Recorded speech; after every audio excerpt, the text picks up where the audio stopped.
Ang araw ay tila isang pangkaraniwang simula para sa akin at kay Miguel. Magkaibigan kami mula pa noong kami mga paaslit at ang aming pagkakaibigan ay tila isang matibay na haliging hindi matitinag ng kahit anong bagyo. Sa maliit na baryo kung saan kami lumaki, ang mga tao ay pawang abala sa kanilang mga pangaraw-araw na gawain. Ngunit para sa amin, ang bawat araw ay isang pagkakataon para sa bagong paglalakbay, isang paglalakbay sa aming imahinasyon. Miguel, tara na, hindi pa natin nasusuyod ang dulong bahagi ng isla. Ang paanyaya ko sa kanya habang kami naglalakad patungo sa aming paboritong tambayan. Palaging may kakaibang hatak ang islang iyon sa amin. Parang may tinig na tumatawag, isang misteryosong bulong na hindi namin mawari. Sa aming paglalakbay, nadaanan namin ang mga lumang punong kahoy na tila nagkukwento ng mga nakaraang panahon. Ang hangin ay may halong bango ng dagat at mga bulaklak sa kagubatan. Sa bawat hakbang, nararamdaman ko ang kaba at pananabik, isang hindi maipaliwanag na pakiramdam na parang may hinihintay na kaming matuklasan. Habang papalapit kami sa dulong bahagi ng isla, napansin namin ang isang lumang bato na may mga ukit. Miguel, tingnan mo ito. Ano kaya ang ibig sabihin ng mga ukit na to? Ang tanong ko na puno ng kuryosidad. Lumapit si Miguel at sinuri ang mga ukit. Hindi ko alam, Aris, pero parang may kakaibang dating ang mga ito. Parang may kwento na gustong iparating. Ang araw ay unti-unting naglaho sa likod ng mga ulap at ang dilim ay nagsimulang bumalot sa paligid. Nagsimula kaming maghukay sa paligid ng bato, nagbabaka sakaling may matuklasan. Maya-maya pa'y narinig namin ang isang tunog na tila nagmumula sa ilalim ng lupa. Miguel, ano yan? Ang tanong ko na may halong kaba at takot. Nagpatuloy kami sa paghuhukay hanggang sa natuklasan namin ang isang maliit na pinto na yari sa kahoy. Aris, tingnan mo, may pinto dito. Ang sigaw ni Miguel na puno ng pagkamangha. Sa kabila ng takot, may bahagi sa akin na nagtulak upang buksan ang pinto. Sa pag-angat ko ng pinto, isang malamig na hangin ang bumalot sa akin. Ang loob ay naglalaman ng isang madilim na lagusan, tila walang hangganan ang lalim. Aris, sigurado ka bang papasok tayo diyan? Ang tanong ni Miguel na may halong pag-aalala. Oo, Miguel. Kailangan nating malaman kung ano ang nasa loob. Parang ito na ang simula ng isang bagay na matagal na nating inaasam. Dahan-dahan kaming bumaba sa madilim na lagusan. Ang bawat hakbang ay sinamahan ng kaba at pananabik. Ang dilim ay tila may sariling buhay, nagpaparamdam ng mga anino na gumagalaw sa paligid. Habang naglalakbay kami sa loob ng lagusan, narinig namin ang mga bulong na tila mga sinaunang awit, mga kwento ng nakaraan. Miguel, naririnig mo ba yan? Ang tanong ko na puno ng takot. Oo, Aris, parang may mga tao na nag-uusap. Pero sino sila? Ang sagot ni Miguel na may halong pag-aalala. Ang lagusan ay nagpatuloy sa paglalim at kami ay napunta sa isang maliit na silid na puno ng mga lumang gamit. Sa gitna ng silid ay may isang lumang aklat na may mga punit-punit na pahina. Aris, tingnan mo ito. Parang may kwento na nakasulat dito. Habang binabasa namin ang mga pahina, natuklasan namin ang kwento ng isang matandang alamat. Ang alamat na ito ay tungkol sa isang isla na may lihim na kapangyarihan, isang kapangyarihan na magbabago sa buhay ng sino mang makakatuklas. Bigla naming narinig ang isang malakas na tunog, isang tunog na tila nagmumula sa paligid. Ang silid ay nagsimulang umiling at kami nagulantang. Ano ang nangyayari? Paano namin malalampasan ang pagsubok na ito? Ang sikat ng araw ay nagsisimulang magdampi sa aming mga mukha habang naglalakad kami ni Lila patungo sa gilid ng isla. Ang hangin ay may kakaibang lamig na para bang may ibinubulong ang kalikasan sa amin na hindi namin mawari. Sa kabila ng lahat ng aming narinig mula sa matatanda, ang isla ay para sa amin ay palaging isang lugar ng kasayahan at pagtuklas.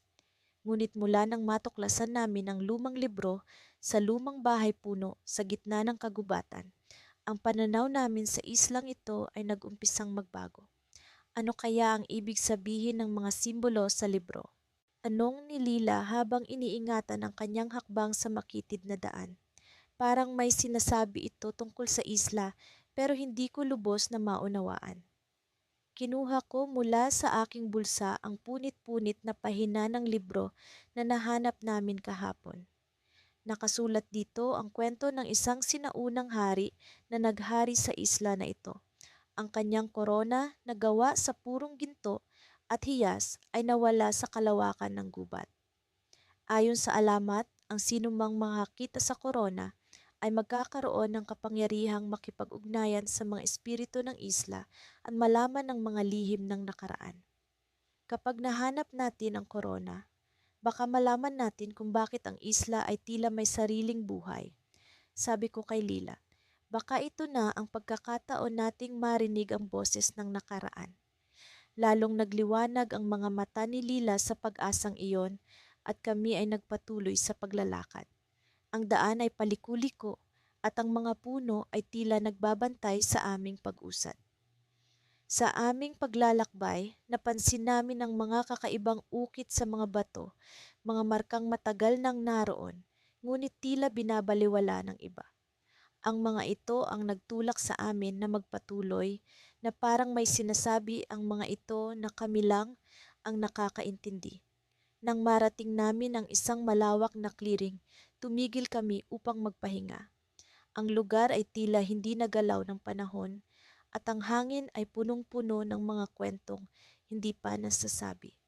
Habang nakaupo kami sa damuhan, napansin namin ang isang matandang puno sa gitna ng clearing. Ang mga ugat nito ay tila umaabot sa kailaliman ng lupa at ang katawan nito ay puno ng mga ukit na kahawig ng mga nasa libro. Lila, tingnan mo iyon, sabi ko habang itinuturo ang isang bahagi ng puno. Parang may pinto. Lumapit kami sa puno at doon namin nakita ang isang maliit na lagusan na halos natatakpan ng mga lumot. Sa likod nito ay isang madilim na daanan na tila nag-aanyaya sa amin na tuklasin ang kanyang lihim. Nagumpisa kaming magtaka kung ito na nga ang daan patungo sa korona ng hari. Sigurado ka bang itutuloy natin ito?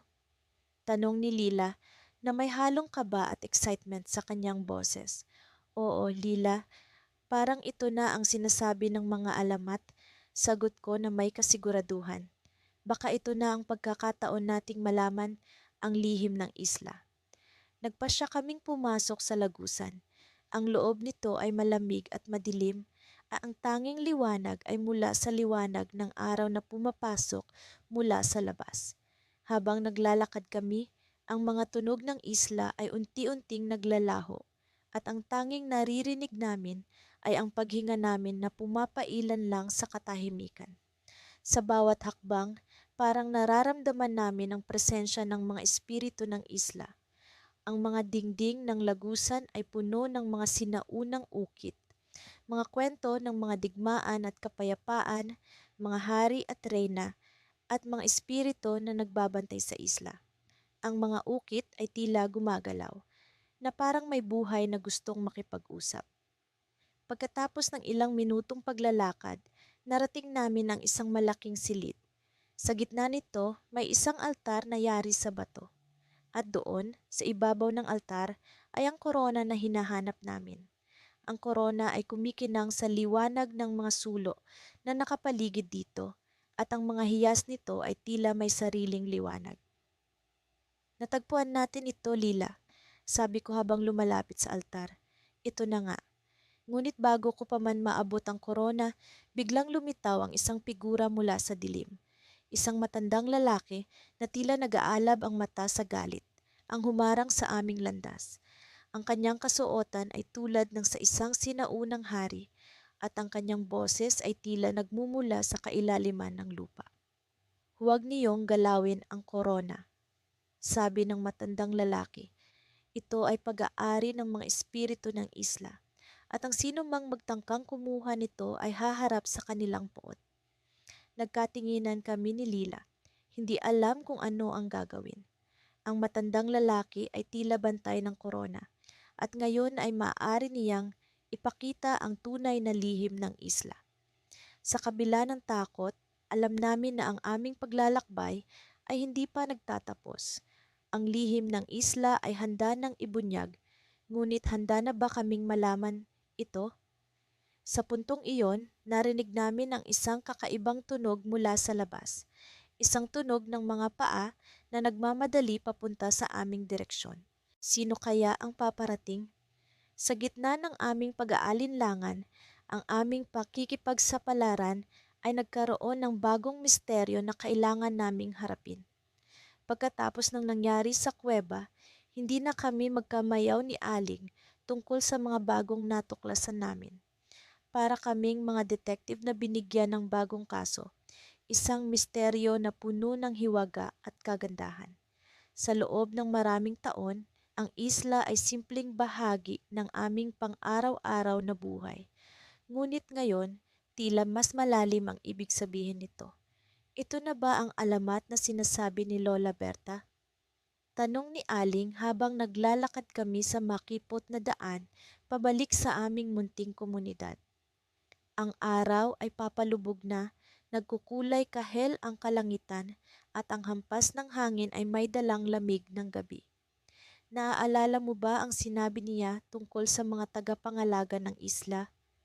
Sagot ko, pilit binabalikan ang mga kwento ni Lola Berta na madalas naming tawanan noong bata pa kami. Sabi niya, may mga nilalang na nagbabantay sa isla at sa mga lihim nito.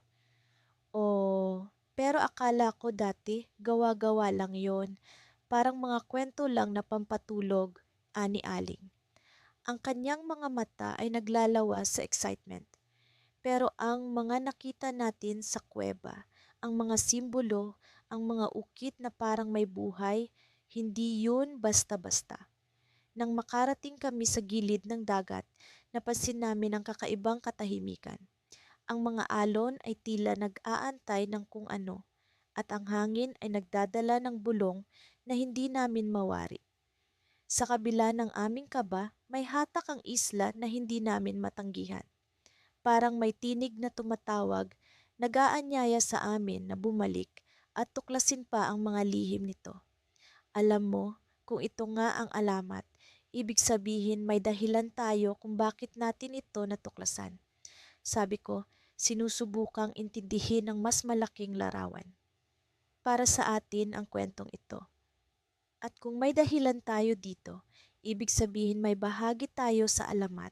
Sagot ni Aling, ang kanyang tinig ay puno ng kapanapanabik na pag-asa. Ano kaya ang papel natin?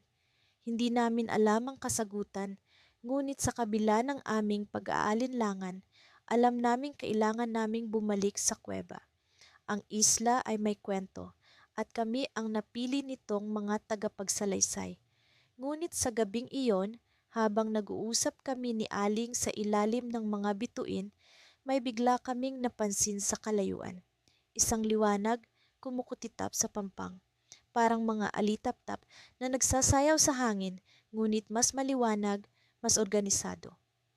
Pinigilan namin ang aming mga hininga, nagtataka sa kasalukuyang tanawin. Ano iyon? Sino ang nagdala ng liwanag sa pampang? Parang may nangyayari sa pampang. Bulong ni Aling, ang boses niya ay halos hindi marinig sa pagitan ng aming pag-aalala. Dapat natin itong tingnan. Nagpasya kami na sundan ng liwanag. Dahan-dahan kaming nagtungo, nagtatago sa likod ng mga puno at bato, pinipigilan ng ingay ng aming mga hakbang. Sa bawat hakbang, ang aming tibok ng puso ay parang umuugong sa aming mga tenga. Nang mas malapit na kami, nakita namin ang tanawin na hindi namin inaasahan. Sa gitna ng liwanag ay isang grupo ng mga tao nakapaligid sa isang lumang altar. Ang altar na iyon ay puno ng mga ukit na katulad ng nasa kuweba. Mga simbolo, mga imahe ng mga nilalang na tila nagkukwento ng kasaysayan. Mukhang may ritual, sabi ko kay Aling, ang boses ko ay puno ng takot at pagkamangha. Ano kaya ang ginagawa nila? Hindi kami makapaniwala sa nakikita namin. Ang mga tao ay parang bahagi ng alamat at ang kanilang ritual ay parang paraan upang makipag-ugnayan sa mga tagapangalaga ng isla. Ang kanilang mga galaw ay punong-puno ng kahulugan, parang sinasaklaw ng isang sinaunang tradisyon na matagal nang nakalimutan. Habang nakatingin kami, biglang nagbago ang ihip ng hangin. Ang mga liwanag ay mas lalong nagliwanag at sa isang iglap, ang altar ay tila nagkaroon ng sariling buhay. Ang mga ukit ay kumislap at ang mga simbolo ay tila gumagalaw sa kanilang sarili. Sa gitna ng kaguluhan, naramdaman namin ang paggalaw ng lupa sa ilalim ng aming mga paa. Ang isla ay tila nabubuhay at ang dagat ay biglang umalon ng mas malakas na parang may sumasalubong mula sa kailaliman. Hindi ito normal, bulong ni Aling. Ang kanyang mga mata ay naglalaman ng takot na hindi namin maipaliwanag. Parang biglang may dumating na hangin at sa isang iglap, isang matandang lalaki ang lumitaw mula sa likod ng altar. Siya ay may suot na balabal na parang mula sa ibang panahon, ang kanyang mukha ay puno ng karunungan at misteryo. Mga tagapangalaga, sabi niya sa amin, ang kanyang boses ay parang musika na tumatago sa aming mga puso. Kayo ang napili, kayo ang susunod na magtataguyod ng kwentong ito. Hindi kami makapagsalita, hindi namin alam kung ano ang kahulugan ng kanyang mga salita. Ngunit sa isang sulyap, alam namin na ang aming buhay ay nagbago na. Kami ay bahagi na ng alamat at ang isla ay hindi na simpleng bahagi ng aming pang-araw-araw na buhay. Kami ang naging susi sa isang kwento na magbubukas ng pintuan sa nakaraan at sa hinaharap. At sa gitna ng aming pagkamangha, biglang nagbago ang tanawin. Ang lahat ng liwanag ay naglaho at ang mga tao ay nawala na parang usok. Kami ni Aling ay naiwan sa pampang, nagtataka kung ano ang susunod na mangyayari. Sa isang iglap, ang isla ay tila nagbalik sa dating katahimikan. Ngunit alam namin na hindi na ito magiging katulad ng dati. Ang alamat ay nagsimula na at kami ni Aling ay hindi na makakabalik sa dati naming buhay. Kami ay naging bahagi ng isang mas malaking kwento, isang kwento na puno ng hiwaga at pag-asa. Ngunit ano ang susunod na kabanata? Ano ang aming magiging papel sa alamat na ito? Kami ay napili, ngunit hindi namin alam kung ano ang aming magiging kapalaran. Sa gitna ng aming pagkalito, alam namin na kailangan naming magpatuloy dahil ang kwento ay hindi pa tapos. Ang isla ay may mga lihim at kami ang magtataguyod nito. Ang hangin ay tila may ibinubulong habang kami ni Julian ay naglalakad sa makitid na daanan ng kagubatan. Ang araw ay unti-unti nang lumulubog at ang mga anino ng mga punong kahoy ay parang mga kamay na pilit kaming inaabot. Sa kabila ng takot na unti-unting sumisiksik sa dibdib ko, hindi ko magawang umatras. Ang isla na ito ang tila naging sagot sa lahat ng mga tanong na matagal na naming binubuo sa aming isipan. Sigurado ka ba na dito tayo dadaan? Tanong ko kay Julian habang hawak-hawak ko ang lumang mapa na natuklasan namin sa kuweba noong nakaraang araw. Ang papel ay halos punitin na ng panahon at ang mga guhit dito ay malabo na. Ngunit malinaw ang nakasulat sa dulo ng mapa. Sikan na yun. Sa gitna ng isla, ang sikreto ay nabubunyag. Oo, Mia, sagot niya habang mabilis siyang naglalakad sa unahan. Ayon sa direksyon ng mapa, malapit na tayo. Kailangan lang nating sundan ang ilog na ito. Ang ilog na tinutukoy niya ay maingay at tila may sariling buhay. Ang agos nito ay mabilis at ang tubig ay may kakaibang kulay na tila pilak sa dilim. Habang sinusundan namin ito, napansin kong tila may mga mata sa paligid na nakamasid sa amin. Hindi ko alam kung totoo iyon o guni-guni ko lang, pero ang bigat ng paligid ay lalong bumibigat. Julian, bulong ko, ngunit hindi siya lumingon. Tuloy-tuloy siya sa paglalakad at hindi ko alam kung hindi niya talaga ako narinig o sadyang hindi niya ako pinapansin. Makalipas ang ilang minuto, narating namin ang isang malawak na bahagi ng kagubatan na tinatawag sa mapa bilang sentro ng anino. This, ang lugar ay tila ibang mundo. Ang mga punong kahoy ay mas malalaki kaysa sa karaniwan at ang mga ugat nito ay nakapulupot sa lupa na parang mga ahas. Sa gitna ng lugar na ito, may isang malaking bato na may mga ukit na simbolo. Lumapit kami ni Julian sa bato. Ang mga simbolo ay hindi pamilyar, ngunit parang may kung anong enerhiyang nagmumula rito. Hinawakan ni Julian ang ibabaw ng bato at bigla itong lumiwanag. Napaatras ako sa gulat. Ano to? Tanong ko habang ang liwanag mula sa bato ay unti-unting bumalot sa paligid.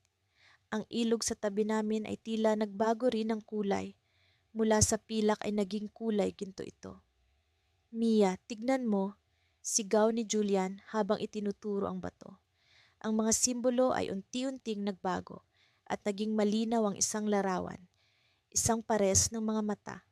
Mata ng isang nilalang na hindi ko mawari kung tao o halimaw.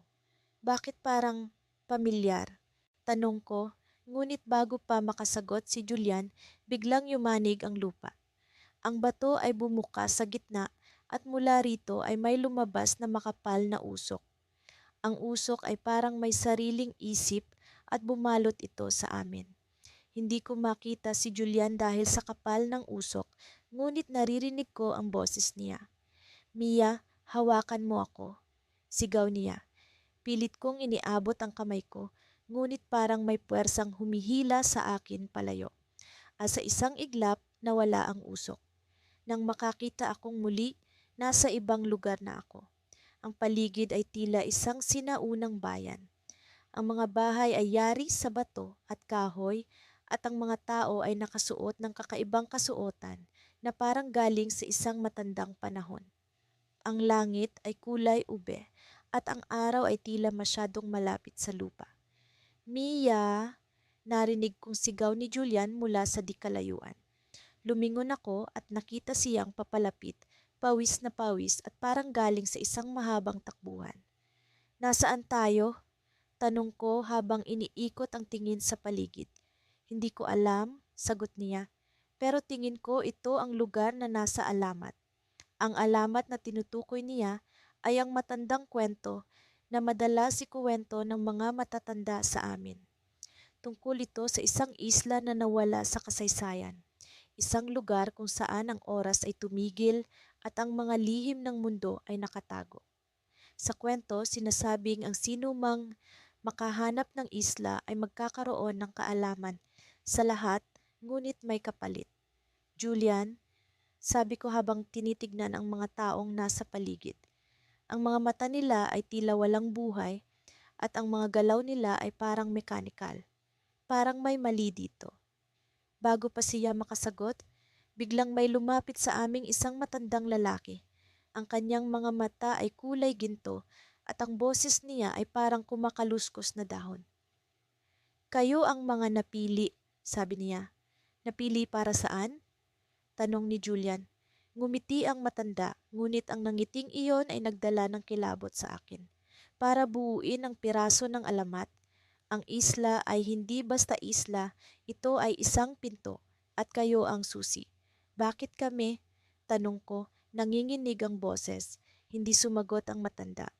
Sa halip, itinaas niya ang kanyang kamay at biglang lumiwanag ang paligid. Ang huling bagay na nakita ko ay ang malaking anino sa likod niya. Isang anino na may pakpak at tila hindi sa tao. At pagkatapos, bumalot ang dilim. Ang hangin ay tila puno ng mga bulong ng nakaraan habang kami ni Lila ay palapit sa gitna ng isla. Simula nang matuklasan namin ang lumang aklat sa ilalim ng mga ugat ng punong akasya. Ang bawat hakbang ay tila nagdadala sa amin papalapit sa isang lihim na matagal nang nakatago. Sa aklat na iyon, Nakasulat ang alamat ng isang mahiwagang isla na puno ng mga pangako ng kayamanan at kapangyarihan. Ngunit may babala rin ng panganib sa sinumang magtatangkang tuklasin ito. Tumingin ako kay Lila, ang aking matalik na kaibigan, na tila puno ng determinasyon at pag-usisa. Ang kanyang mga mata ay naglalagablab ng kuryosidad na hindi ko pa nakita sa kanya noon. Alam mo, hindi ko inisip na ang bakasyon natin ay magiging ganito, sabi niya habang naglalakad kami sa makapal na kagubatan. Oo, parang isang malaking puzzle na kailangan nating lutasin, tugon ko, sabay lingon sa paligid. Ang mga puno ay tila mas mataas kaysa dati at ang kanilang mga anino ay nagbibigay ng pakiramdam na kami ay sinusundan ng mga mata na nagmamasid. Sinundan namin ang mapa na nakaguhit sa aklat. Ang mga linya nito ay parang mga marka na direktang humahantong sa gitna ng isla. May kakaibang pakiramdam na tila nag-uudyok sa amin na magpatuloy kahit na ang puso ko ay nagsasabing mag-ingat. Napansin ko ang isang kakaibang tunog mula sa aming kaliwa. Lila, narinig mo ba iyon? Tanong ko, nag-aalala. Tumigil siya saglit, nakikinig sa paligid. Parang may bumubulong, sagot niya, ang kanyang boses ay puno ng pagtataka. Nagpatuloy kami, ngunit ngayon ay mas mabagal. Ang aming mga hakbang ay sinusukat ng takot at pag-usisa. Ang tunog ay patuloy na lumalapit at ang hangin ay tila nagdadala ng mga piraso ng mga salitang hindi namin maintindihan. Hanggang sa wakas narating namin ang isang maliit na clearing kung saan nakatayo ang isang lumang estruktura, halos natatakpan na ng mga halaman at lumot. Sa tingin mo ito ang lugar na tinutukoy sa alamat? Tanong ni Lila habang maingat niyang binuksan ang pintuang yari sa kahoy. Sa loob ay mayroong isang altar at sa ibabaw nito ay may nakalagay na maliit na kahon. Ang kahon ay tila gawa sa gintong may mga palamuti ng mga hiyas na kumikinang sa liwanag ng araw. Ang aming mga puso ay naglalambing sa excitement at kaba habang dahan-dahan naming nilapitan ito. Ito kaya ang kayamanan na sinasabi sa aklat? Tanong ko habang iniabot ang kamay ko upang buksan ang kahon. Ngunit bago ko pa man magalaw ang takip, narinig namin ang isang malakas na kalabog mula sa labas. Tumigil kami, ang aming mga mata ay nagtagpo, puno ng takot. Isang figura ang lumitaw sa pintuan, isang matandang lalaki na may suot na balabal na tila galing pa sa ibang panahon. Huwag ninyong galawin iyan, babala niya, ang kanyang boses ay tila nagmumula sa ilalim ng lupa. Nagkatinginan kami ni Lila, ang aming mga katawan ay puno ng tensyon. Sino ka? Tanong ni Lila, ang kanyang boses ay nanginginig. Ako si Kael, ang tagapangalaga ng isla, sagot niya, ang kanyang mga mata ay puno ng misteryo. Matagal ko nang hinihintay ang mga tulad ninyo. Hindi namin alam kung ano ang ibig niyang sabihin, ngunit ang kanyang presensya ay tila nagbabadya ng isang bagay na mas malaki kaysa sa amin. Ano ang nasa loob ng kahon? Tanong ko, puno ng pag-usisa. Ngumiti si Kael, ngunit ang kanyang ngiti ay hindi nagdala ng kaluwagan. Hindi ito kayamanan, kundi isang sumpa. Ang kahon na iyan ay nagsisilbing kandado sa mga kapangyarihang matagal nang nakatago sa islang ito. Bigla, ang lahat ng nararamdaman kong excitement ay napalitan ng kaba. Kung gayon, ano ang dapat nating gawin? Tanong ko, hindi sigurado kung ano ang magiging desisyon namin. Mayroon kayong pagpipilian. Sabi niya, ang kanyang tinig ay nagiging mas seryoso. Maari ninyong iwanan ang kahon at kalimutan ang lahat ng ito o buksan ito at harapin ang mga panganib na dala ng sumpa. Tumahimik kami ni Lila, ang bigat ng desisyon ay bumagsak sa aming mga balikat. Alam naming wala ng atrasan, ngunit hindi rin namin alam kung ano ang magiging kapalaran kung pipiliin naming buksan ang kahon. Sa gitna ng aming pag-iisip, narinig namin ang isang malakas na ingay mula sa labas. Ang lupa ay tila umuuga at ang mga puno ay nagsimulang mag-alon. Tumakbo kami palabas upang makita ang dahilan ng kaguluhan. At sa aming pagdating, nakita namin ang isang malaking bitak sa lupa. Tila bumuka ang isla mismo. Sa gilid ng bitak ay may lumitaw na mga kakaibang nilalang, mga hugis na hindi namin maipaliwanag. Biglang naramdaman kong may kakaibang puwersang humihila sa amin palapit sa bitak. Ang hangin ay nag-iba ng direksyon at kami ay napalibutan ng mga bulong ng mga matandang wika. May oras pa, sabi ni Kael, ang kanyang boses ay puno ng pag-asam at babala. Sa puntong iyon, alam namin ni Lila na ang aming desisyon ay magdudulot ng pagbabago sa aming mundo. Ngunit bago pa man kami makapili, naramdaman kong may puwersa na ibinabalik kami sa loob ng lumang estruktura at ang kahon ay nagsimulang kumislap ng kakaibang liwanag. Sa isang iglap, kami ay napalibutan ng liwanag at ang mundo ay tila pumasok sa isang kalaliman. At sa loob ng liwanag na iyon, naramdaman kong kami ay dadalhin sa isang lugar na wala sa aming imahinasyon. Ang huli kong narinig ay ang tinig ni Kael.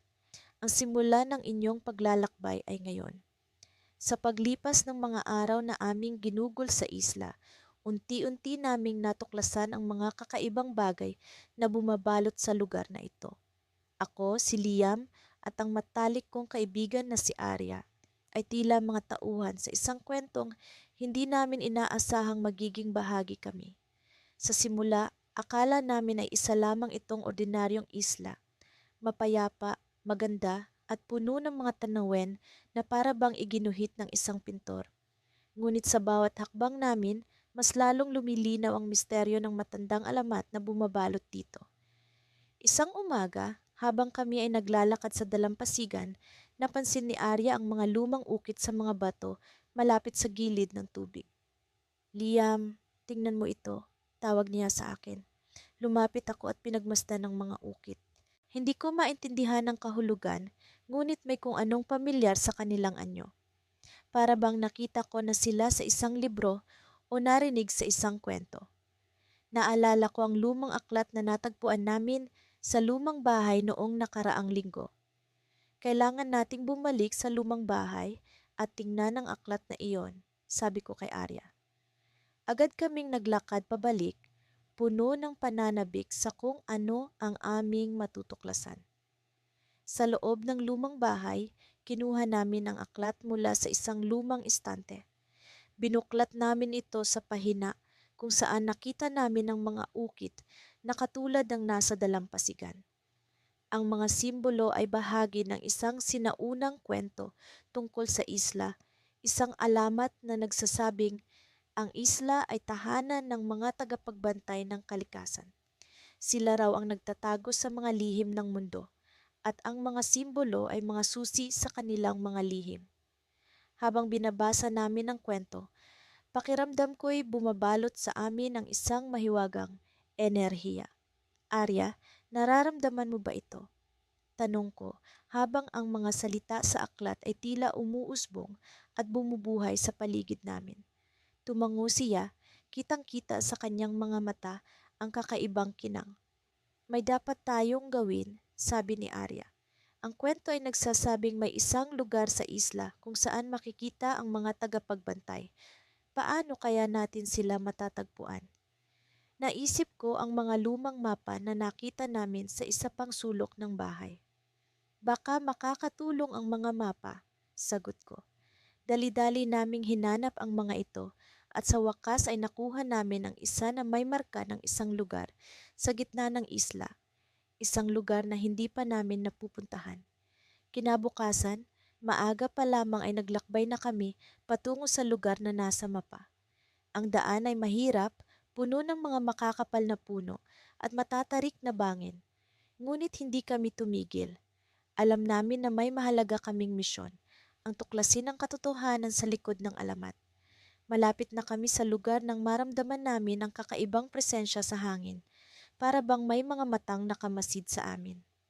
Liam, nararamdaman mo ba iyon? Tanong ni Arya, bahagyang kinakabahan. Oo, Pero kailangan nating magpatuloy, tugon ko habang kami naglalakad papunta sa gitna ng isang maliit na clearing. Sa gitna nito ay may isang malaking bato na may mga ukit na katulad ng nakita namin sa dalampasigan.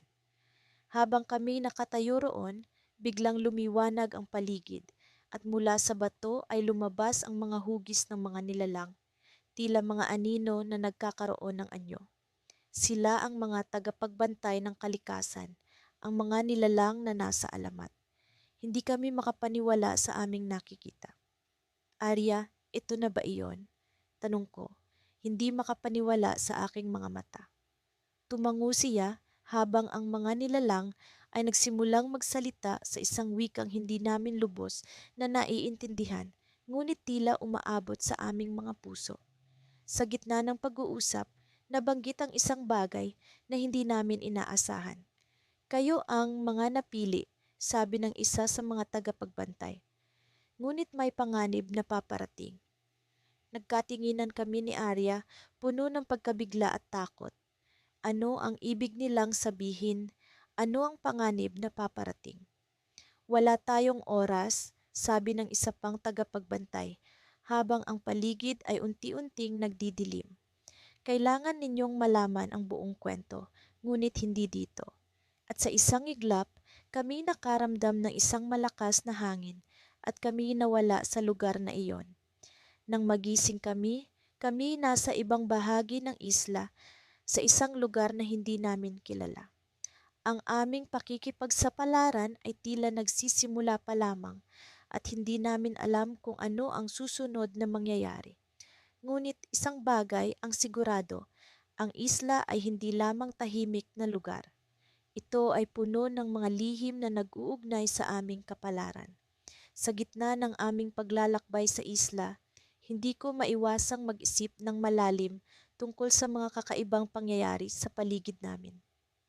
Ang isla na akala namin ay isang tahimik na lugar para sa aming summer adventure ay tila unti-unting nagiging isang misteryo na hinahamon ang aming pagkakaibigan at katapangan. Sinasaliksik namin ang mga makakapal na gubat at kahit saan kami magtungo, tila may mga mata na nagmamasid sa amin. Ang hangin ay may daladalang mga bulong na hindi namin maunawaan, ngunit may pakiramdam kami na ito'y mahalaga. Sa hapon na iyon, habang naglalakad kami ni Lucas sa tabi ng isang lumang puno na puno ng mga ukit na simbolo, hindi ko mapigilang itanong, naalala mo ba yung kwento ni Lola tungkol sa alamat ng isla? Yung tungkol sa nawawalang kaharian na sinasabi niyang narito raw? Tumigil si Lucas at tiningnan ako ng may pagtataka. Oo, naaalala ko. Parang katang-isip lang iyon, di ba? Pero sa lahat ng nangyayari, hindi ko na alam kung ano ang totoo. Nagpatuloy kami sa aming paglalakad at narating ang isang lumang gusali na tila isang sinaunang templo. Ang mga dingding nito ay nababalutan ng mga baging. Ngunit sa kabila ng kalumaan, may kakaibang aura itong isinasalaysay. Tingnan mo to, Lucas, sabi ko, habang itinuturo ang isang ukit sa dingding. Mukhang ito yung mga simbolo na nakita natin sa puno kanina. Lumapit kami at sinimulang suriin ang mga ukit. Ang mga ito ay tila nagsasabi ng kwento. Isang kwento ng isang kaharian na minsang ipinagtanggol ng mga magigiting na mandirigma. Sa gitna ng mga simbolo ay tila may isang mapan na nag-uugnay sa iba't ibang bahagi ng isla. Biglang nagkaroon kami ng ideya na baka ang isla ay hindi lamang basta isla. Ito ay isang piraso ng mas malaking puzzle na kailangan naming buuin. Habang abala kami sa pagtuklas ng kahulugan ng mga ukit, nakaramdam kami ng pagyanig sa lupa. Ano yon? Tanong ni Lucas habang nakikita ang pag-aalala sa kanyang mga mata. Sinilip namin ang paligid ngunit walang ibang tao roon maliban sa amin. Bigla naming narinig ang isang boses, mahinang bulong na tila nagmumula sa dingding. Hanapin ninyo ang tanda, sabi nito, at makakamtan ninyo ang katotohanan. Nagkatinginan kami ni Lucas, parehong naguguluhan, ngunit determinado. Ano kaya ang tanda na sinasabi? Tanong ko. Kinuha ni Lucas ang kanyang flashlight at sinimulan naming siyasatin ang dingding. Sa isang sulok, may isang maliit na ukit na tila isang bituin. Ito kaya yon? Tanong niya habang itinuturo ang bituin. Nang hawakan niya ito, bigla na lamang bumukas ang isang lihim na pintuan sa tabi ng dingding. Sa loob ay may hagdan pababa. Nagdadalawang isip kami kung papasok ba o hindi, ngunit ang kuryosidad ay mas malakas kaysa sa takot. Wala nang atrasan, Tara, sabi ko, at unti-unti kaming bumaba sa hagdan. Sa ilalim ng hagdan ay isang madilim na silid na puno ng mga lumang kasangkapan at mga libro. Ang mga libro ay mukhang sinauna, ang mga pahina ay naglalaman ng mga kwento at alamat ng isla. Sa gitna ng silid ay may isang pedestal kung saan nakapatong ang isang lumang korona, tila yari sa ginto at mga gemstones. Hindi ko maiwasang mahipnotismo sa kagandahan ng korona. Ito kaya ang nawawalang korona ng kaharian? Tanong ko kay Lucas habang dahan-dahan kong nilalapit ang aking kamay para hawakan ito. Ngunit bago ko pa man mahawakan, biglang may narinig kaming tunog ng mga yabag sa itaas ng hagdan. Nagkatinginan kami ni Lucas, alam na may iba pang tao sa isla bukod sa amin. Naku, mukhang may ibang tao rito, sabi ni Lucas habang nagmamadali kaming magtago sa likod ng malaking bookshelf. Habang nakatago kami, nakita namin ang isang grupo ng mga tao na pumasok sa silid. Sila'y nakasuot ng mga itim na damit na may mga hood at ang kanilang mga mata ay tila nag-aalab sa pagnanasa sa korona. Kailangang makuha natin yan bago pa sila magising, sabi ng isa sa kanila. Hindi namin alam kung sino sila, ngunit isa lang ang sigurado, hindi kami pwedeng mahuli. Habang nakatingin kami ni Lucas sa isa't isa, alam naming ang misteryo ng isla ay mas malalim pa kaysa sa inaakala namin. Ngunit sa kabila ng takot, ang aming pagkakaibigan ay naging sandigan namin para magpatuloy. At habang nagtatago kami sa likod ng mga lumang libro, isang bagay ang biglang pumasok sa isip ko. Lucas, naisip mo ba yon? Tanong ko habang iniisip ang mga simbolo sa dingding. Bakit? Sagot niya na may halo ng pag-aalala at excitement. Ngunit bago ko pa man masabi ang aking naisip, biglang may narinig kaming malakas na tunog ng pagsabog sa itaas, na tila nagbabanta ng mas malaking panganib. Kami ni Lucas ay nagkatinginan. Alam na ang susunod na hakbang ay magiging kritikal sa aming paglalakbay. Ang isla ay hindi lamang bahagi ng alamat, ito ay isang buhay na misteryo na kailangan naming lutasin at oras na para malaman ang buong katotohanan. Habang naglalakad kami ni Elias sa makitid na daan patungo sa gitna ng isla, hindi ko maiwasang isipin ang mga pangyayaring tila bumalot sa amin sa misteryo. Parang nagising kami sa isang panaginip na totoo. Sa kabila ng init ng araw, ang buong paligid ay tila ba may kakaibang lamig na bumabalot sa amin. Isang malamig na dala ng hindi maipaliwanag na kababalaghan. Ano sa tingin mo ang matatagpuan natin doon? Tanong ni Elia habang maingat na nag-iingat ng hakbang sa madamong daan. Hindi ko alam, Elia, pero may nararamdaman akong kakaiba. Para bang may nag-aabang sa atin? Sagot ko habang pinipilit kong itago ang kaba sa aking boses. Sa kabila ng aming tapang, may bahagi sa akin na natatakot sa maaaring mangyari. Nasa gitna kami ng isang makapal na gubat nang makita namin ang isang lumang arko na gawa sa bato. Ang mga ukit sa ibabaw nito ay tila mga sinaunang simbolo, mga sagisag na hindi namin maunawaan. Huminto kami sandali at pinagmasdan ng mga ito. Elia, tingnan mo, hindi ba't parang ito ang nakita natin sa lumang aklat ni Lola Ising? Tanong ko sa kanya. Nung makaraang araw, binasa namin ang aklat na puno ng mga alamat ng isla at ito ang isa sa mga larawang nabanggit doon. Oo, tama ka. Hindi ako nagkamali. Talagang ito nga yun. Sagot ni Elia, may halong tuwa at gulat sa kanyang boses. Nagpatuloy kami sa paglalakad hanggang sa marating namin ang isang lugar na parang mula sa ibang mundo. Sa gitna ng gubat, naroon ang isang maliit na lawa na kumikinang sa ilalim ng sikat ng araw. Ang tubig nito ay tila kristal sa linaw. At sa gitna ng lawa ay may nakatayong isang matandang puno. Ang mga ugat nito ay nakalubog sa tubig. Ang puno ng alamat, bulong ni Eliya habang unti-unting lumalapit sa gilid ng lawa. Hindi ba, sabi ng aklat, ito ang puno kung saan nagmula ang mga kwento ng isla. Sa oras na iyon, isang kakaibang bagay ang nangyari. Sa ibabaw ng tubig ay nagpakita ang anino ng isang matandang babae, nakasuot ng damit na yari sa mga dahon at bulaklak. Ang kanyang mukha ay puno ng kalungkutan, ngunit may kapayapaan. Mga batang magiliw, anong ginagawa ninyo sa lugar na ito? Tanong ng matanda sa boses na tila hangin na dumaan sa aming tabi. Nagkatinginan kami ni Eliya, hindi malaman kung sasagot o tatakbo palayo. Ngunit nag-ipon ako ng lakas ng loob at nagdesisyong magsalita. Kami po ay naglalakbay upang matuklasan ang lihim ng isla. Maraming kwento ang narinig namin, ngunit nais naming malaman ang katotohanan.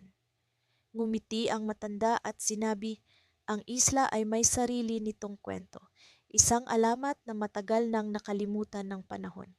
Ngunit ngayon, sa inyong pagdating, muling mabubuhay ang alamat.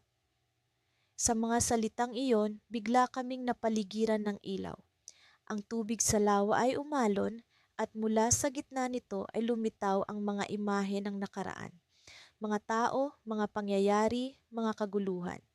Ipinakita sa amin ang kasaysayan ng isla, kung paano ito naging pugad ng kapayapaan sa kabila ng mga pagsubok.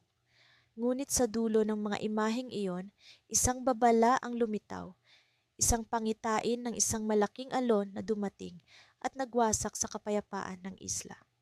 Kapag dumating ang oras, kayo ang magiging susi sa pagpapanatili ng kapayapaan, sabi ng matanda. Ngunit hindi lahat ay dapat malaman ang inyong natuklasan. Piliin ninyong mabuti kung sino ang inyong pag-uukulan ng tiwala. Maya-maya pa, ang matanda ay naglaho na parang usok. Naiwan kami ni Elias sa tabi ng lawa, puno ng pag-aalinlangan at pagkamangha. Anong gagawin natin ngayon? Tanong ni Eliya, baka sa kanyang mukha ang pag-aalala. Sa tingin ko, kailangan nating bumalik. Ngunit hindi natin dapat kalimutan ang babala ng matanda. Mahalaga ang ating natuklasan, ngunit mas mahalaga ang ating pag-iingat, sagot ko. Sa aming pagbalik, ramdam namin ang bigat ng responsibilidad na nasa aming mga balikat. Hindi namin alam kung paano namin haharapin ang hinaharap, ngunit alam naming hindi kami nag-iisa. Sa bawat hakbang na aming tinatahak, alam namin na ang alamat ng isla ay hindi lamang kwento. Ito ay bahagi ng aming buhay at kami ang mga tagapag-ingat nito. Ngunit bago pa kami tuluyang makalabas ng gubat, isang kakaibang tunog ang umalingaw-ngaw. Isang boses na pamilyar sa amin, ngunit hindi namin akalaing maririnig dito. Mag-ingat kayo, hindi lahat ng nakikita ay totoo, sabi ng boses na tila galing sa hangin. Napatingin kami ni Elias sa paligid, nagtataka kung saan nanggaling ang babalang iyon. Sa sandaling iyon, alam namin na may mas malaki pang lihim ang isla, isang lihim na maaaring magbago ng lahat. Sa pagkakataong ito, ramdam ko ang pagod sa bawat hakbang namin ni Lila habang tinatahak ang makipot na daan patungo sa pusod ng isla. Ang araw ay nag-aagaw ng liwanag at dilim, tila ba nag-aabang sa anumang misteryong nakatago sa likod ng mga ulap. Ang mga puno ay tila nag-uusap, sa bawat ihip ng hangin ay may dalang bulong na hindi ko maintindihan. Ngunit sa kabila ng lahat ng ito, may kakaibang sigla sa aking puso. Isang pakiramdam na parang malapit na naming matuklasan ang isang bagay na matagal nang nakatago. Alam mo, hindi ko akalaing aabot tayo sa ganito, sabi ni Lila na may bahid ng kaba at pananabik sa boses. Parang kahapon lang, naglalaro tayo sa tabing dagat, ngayon heto tayo. naghahanap ng alamat. Ngumiti ako, tinitangkang itago ang kaba sa aking dibdib. Oo nga, pero ito na ang pinakamalapit na narating natin. Saka, hindi ba't ito naman talaga ang pinangarap natin mula pa noon? Sa pag-usad namin, napansin kong unti-unting nagbabago ang paligid. Ang mga halaman ay nagiging mas luntian at mas makapal, hanggang sa para na kaming nasa gitna ng isang mahiwagang kagubatan. Ang mga kakaibang tunog ng kalikasan ay tila bumabalot sa amin, nagiging mas malinaw at mas maliwanag. Biglang huminto si Lila. Nakita mo ba iyon? Tinuturo niya ang isang piraso ng papel na nakasabit sa isang sanga ng puno. Ang papel ay luma na at tila ba sinulat ng isang bata, ngunit may kakaibang sigla ang mga letra nito. Basahin natin, mungkahi ko, habang maingat na kinukuha ang papel. Sa ilalim ng liwanag ng nalalabing araw, binasa ko ito ng malakas.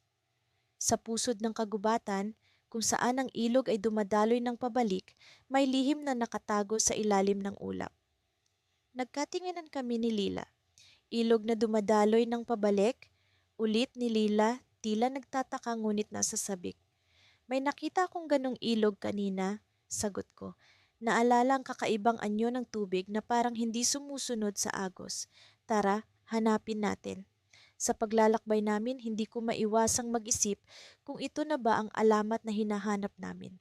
Ang mga kwento ng matatanda tungkol sa islang ito ay tila nagkakaroon ng saysay. Sinasabi nilang may nakatagong kayamanan dito, ngunit hindi ginto o alahas ang tinutukoy nila. Ang kayamanan ay isang bagay na higit pa sa material na bagay, isang bagay na may kapangyarihang magpabago ng buhay. Nang marating namin ang ilog, kaagad kong napansin ang kakaibang agos nito. Sa halip na dumaloy pababa, ang tubig ay tila umaakyat, bumabalik sa pinagmulan nito. Parang hindi totoo ang lahat ng ito, ngunit ito kami, nakatayo sa harapan ng isang tunay na kababalaghan. Sa ilalim ng ulap, bulong ni Lila, na tila nag-iisip ng malalim. Baka naman kailangang maghintay tayo hanggang magdilim. Habang nag-aabang kami ng pagdating ng gabi, naisip ko ang lahat ng pinagdaanan namin para marating ang puntong ito. Ang lahat ng pagod, takot, at pananabik ay tila nagkakaroon ng kabuluhan. Sa ilalim ng liwanag ng buwan, unti-unting lumitaw ang isang anyo sa ibabaw ng ilog. Isang hugis ng ulap na tila naglalaman ng isang mensahe. Basahin mo, sabi ni Lila, sabay turo sa mga titik na unti-unting lumilinaw. Ang tunay na kayamanan ng isla ay hindi kayang hawakan, kundi nararamdaman. Basa ko habang unti-unting lumilinaw ang kahulugan ng mensahe. Ito ay ang pagkakaibigan, ang mga alaala, at ang mga natutunan sa pakikipagsapalaran.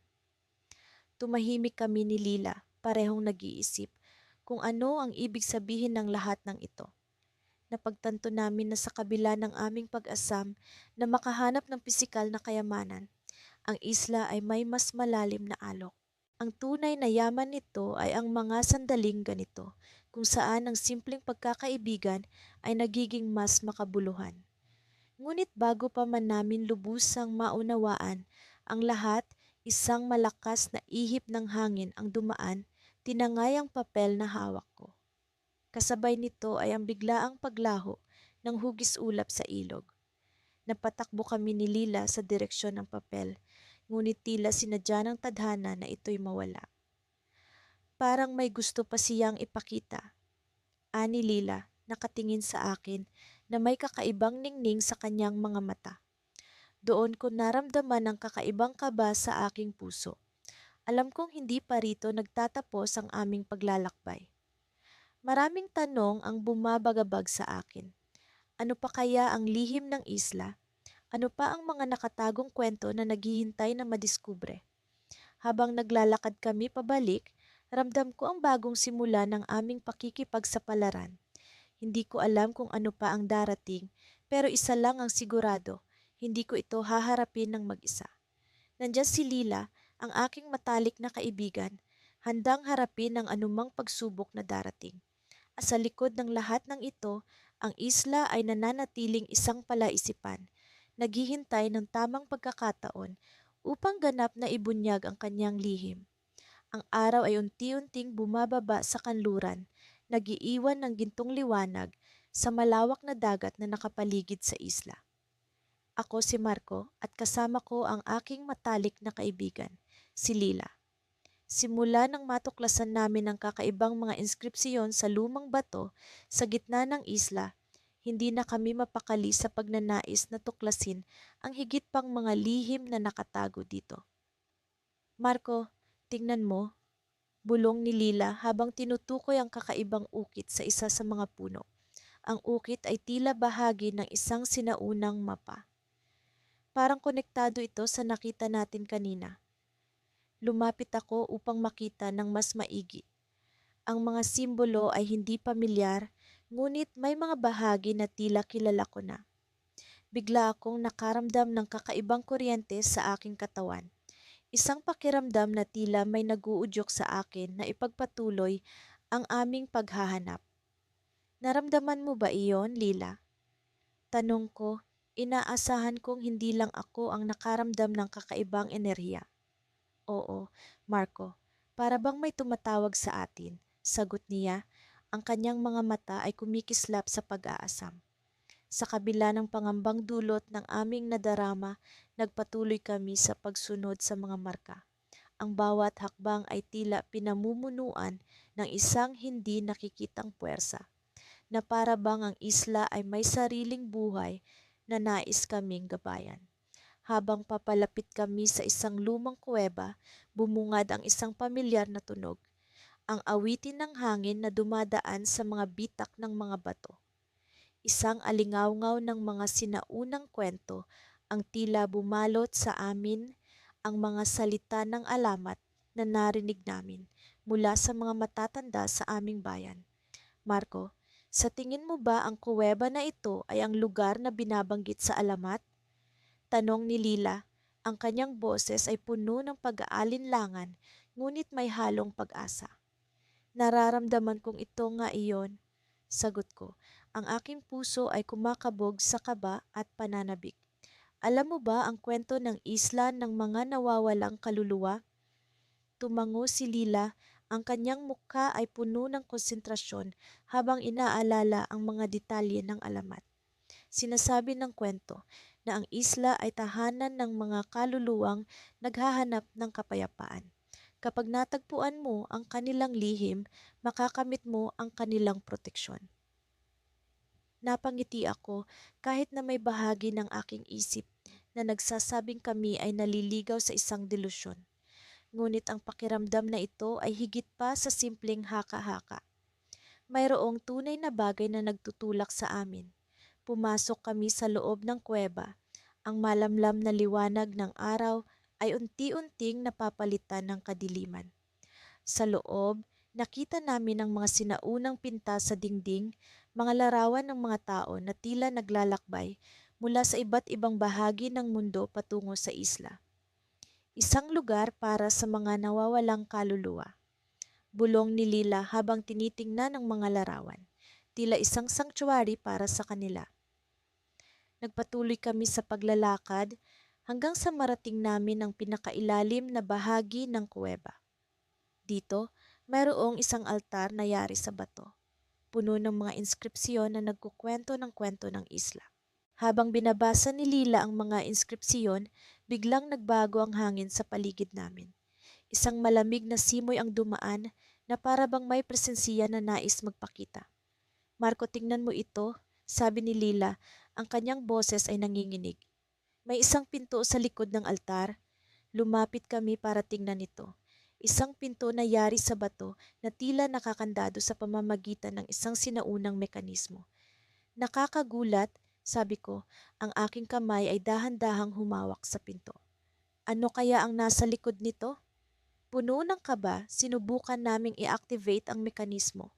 Isa-isa naming iniikot ang mga bahagi ayon sa mga simbolo. Sa bawat paggalaw, nararamdaman ko ang pagigting sa paligid. Hanggang sa marinig namin ang isang click, unti-unting bumukas ang pinto, naglalabas ng isang liwanag na tila mula sa ibang mundo. Sa loob, Nakita namin ang isang malawak na silid na puno ng mga sinaunang kayamanan, mga libro na naglalaman ng mga lihim ng isla, at mga bagay na hindi namin maisip na umiiral. Hindi ko maiwasang huminga ng malalim. Ang aming pinapangarap na pagtuklas ay narito na sa aming harapan. Ngunit bago pa man kami makalapit, biglang umuga ang paligid. Ang mga pader ng kuweba ay tila nagbabanta na bumagsak. Lila, kailangan na nating umalis. Sigaw ko habang hinahatak siya papunta sa labas. Ngunit habang papalapit kami sa pinto, isang anino ang bumungad sa harapan namin. Isang figura na may hawak na sinaunang espada. Ang kanyang mukha ay natatakpan ng isang maskara. Maraming taon na akong naghintay. Sabi ng figura, ang kanyang boses ay tila nagmumula sa kailaliman ng lupa. Napatingin kami ni Lila sa isa't isa, ang aming mga puso ay puno ng takot at pag-aalinlangan. Sino ang figurang ito at ano ang kanyang pakay? Alam naming isa lamang ang sigurado. Ang isla ay may mas malalim na lihim kaysa sa aming inaakala. At kami ay nasa gitna ng lahat ng ito. Ito na ba ang simula ng aming tunay na pakikipagsapalaran o ang katapusan ng aming mga pangarap? Sa pagdatal ng umaga, ang liwanag ng araw ay tila ba nagbigay bagong pag-asa sa aming mga magkaibigan. Kahapon, natuklasan namin na ang isla na iniisip naming ordinaryo lamang ay tila bahagi ng isang matandang alamat na matagal nang naisalin mula sa iba't ibang henerasyon ng mga magulang sa kanilang mga anak. Ang hiwagang bumabalot dito ay unti-unting nagkakaroon ng hugis at kahulugan sa aming isipan. Habang kami ay nag-aalmusal sa gilid ng dalampasigan, muling bumalik sa aking alaala ang mga salitang narinig ko mula kay Lola Ising, ang pinakamatalinong matanda sa aming baryo. Ang isla ay may tagong lihim na matagal nang kinalimutan ng panahon, sabi niya noon sa akin. Hindi ko lubos na naintindihan ang kanyang mga salita hanggang sa masaksihan namin ang mga kakaibang pangyayari dito. Sa tingin mo, ano ang susunod na dapat nating gawin? Tanong ni Marco, ang pinakamatapang sa aming grupo habang tinatanggal ang mga natitirang buhangin sa kanyang sapatos. Hindi tayo pwedeng magpatuloy nang wala tayong sapat na kaalaman tungkol sa isla. Nagpalitan kami ng tingin at sa isang iglap, kami ay nagkasundong bumalik sa gitna ng kagubatan kung saan kami unang nakakita ng mga lumang inskripsyon na nakaukit sa mga bato. Ang mga marka ay tila bahagi ng isang kwento, mga simbolo at figura na hindi namin lubos maunawaan. Ngunit sa kabila ng aming kakulangan sa kaalaman, nararamdaman namin na ang mga ito ay may mahalagang mensahe. Habang naglalakbay kami patungo sa gitna ng isla, isang kakaibang pakiramdam ang bumalot sa akin. Parang may kung anong puwersa ang nag-uudyok sa amin na magpatuloy, kahit na ang mga puno ay tila nagsasara at nagiging masikip ang daan. Sa kabila nito, ang bawat hakbang ay naglalapit sa amin sa katotohanan na matagalan na naming hinahanap. Pagdating sa lugar, kami ay huminto sa harap ng isang malaking bato na may mga ukit na simbolo. Pinagmasdan ko ito ng mabuti at sa hindi maipaliwanag na dahilan, parang may kung anong pamilyar sa akin sa mga ito. Parang nakita ko na ito dati, bulong ko, habang ang aking kamay ay dahan-dahang humipo sa malamig na ibabaw ng bato. Narinig mo na ba ang alamat tungkol sa mga tagapangalaga ng isla? Tanong ni Mia, ang pinakamatalino sa amin. Ayon sa mga kwento, sila daw ang nagtatago ng lihim ng isla para hindi ito magamit ng mga taong may masamang hangarin. Napaisip ako sa kanyang sinabi, kung ang isla ay may tagapangalaga, maaaring sila rin ang may alam sa mga inskripsyon na ito. Ngunit paano namin sila matatagpuan? Sa aming pag-iisip, biglang may narinig kaming tunog na tila ba nagmumula sa ilalim ng lupa. Isang mabagal na ugong na unti-unting lumalakas na parang may kung anong gumagalaw sa ilalim. Sa aming gulat, Ang lupa sa paligid namin ay tila ba nagkaroon ng maliliit na bitak at ang bato na pinagtutuunan namin ng pansin ay dahan-dahang bumukas na para bang isang pintuan. Isang lagusan ang lumitaw sa harap namin, patungo sa isang madilim na daan na hindi namin alam kung saan ang patutunguhan. Sa tingin ko, ito na ang susi, sabi ni Marco, habang pinipilit na gawing mas matapang ang kanyang tinig sa kabila ng takot na bumabalot sa kanya. Kung ang mga tagapangalaga ay narito, malalaman natin ang totoo. Nagpalitan kami ng tingin at sa kabila ng takot ay nagpasya kaming pumasok. Isa-isa kaming humakbang sa loob ng lagusan na ang tanging ilaw lamang ay mula sa mga kumikislap na alitaptap sa paligid. Ang daan ay malamig at madilim, ngunit ang aming determinasyon ay mas matibay kaysa sa anumang takot na nararamdaman namin. Sa bawat hakbang, ang ugong ay lalong lumalakas at ang pakiramdam na may kung anong puwersang nagmamasid sa amin ay hindi maalis sa aming isipan. Hanggang sa kami ay makarating sa isang malawak na silid, puno ng mga sinaunang kagamitan at kasangkapan. Sa gitna nito, isang matandang lalaki ang nakaupo sa isang trono na para bang siya ang hari ng lugar na ito. "Ano ang ginagawa ninyo rito?" tanong niya, ang boses ay malalim at puno ng awtoridad. "Ang lihim ng isla ay hindi para sa mga batang tulad ninyo." Napahinto kami, hindi makasagot. Sa kanyang mga mata, nakita ko ang kasaysayan ng isla, ang mga tagapangalaga, ang mga alamat, at ang kapalaran na tila nakaukit na sa amin. Ngunit sa kabila ng lahat, alam ko na ang aming paglalakbay ay hindi pa tapos at ang sagot sa aming mga tanong ay nasa kamay ng matandang ito. At sa isang iglap, ang lupa ay muling yumanig at ang silid ay tila ba nagsimulang magbago.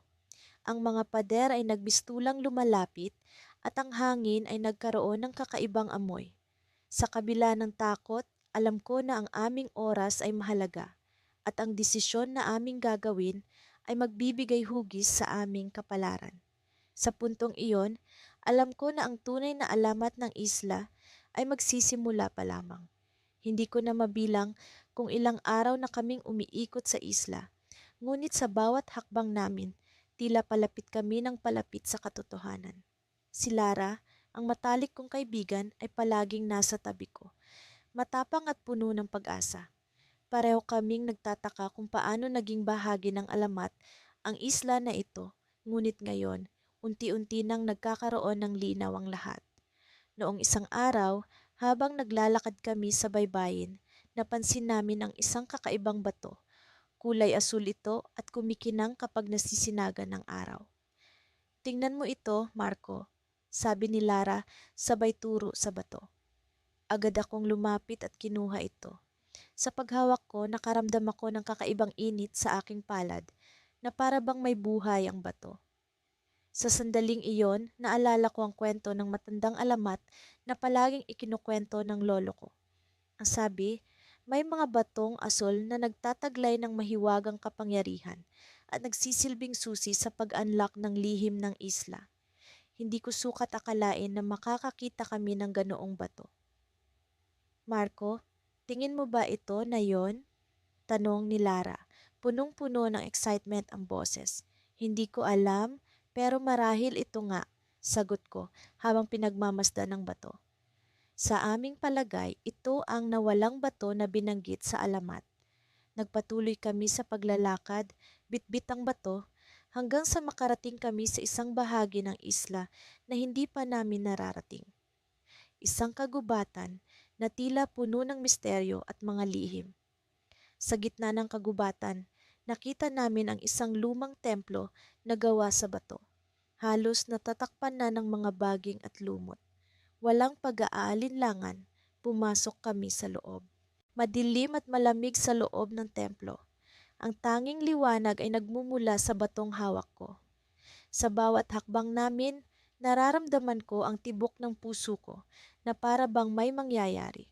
Sa gitna ng templo, may nakita kaming altar na may mga ukit ng simbolo na katulad ng nasa bato. Ano kaya ang ibig sabihin nito? Tanong ni Lara, halatang nabighani sa paligid. Sa alamat, sinabi ng lolo ko na ang altar na ito ang nagsasabi ng kasaysayan ng isla. Sagot ko habang hinahaplos ang mga ukit sa bato. Sa paghahawak ko sa altar, biglang lumiwanag ang buong templo.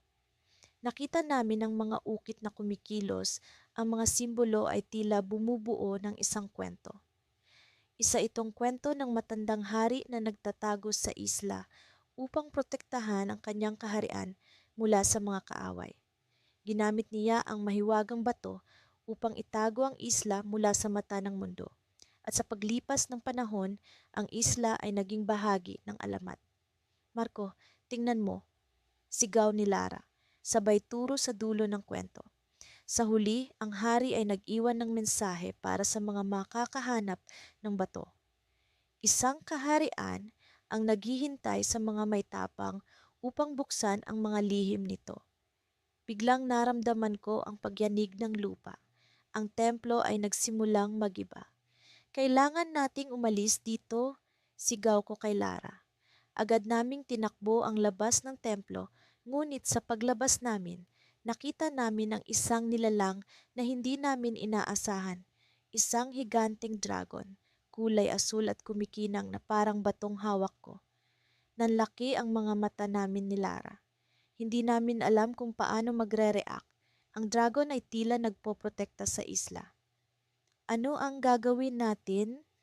Tanong ni Lara, halos hindi makapagsalita sa takot. Sa kabila ng kaba, naramdaman ko ang kakaibang tapang.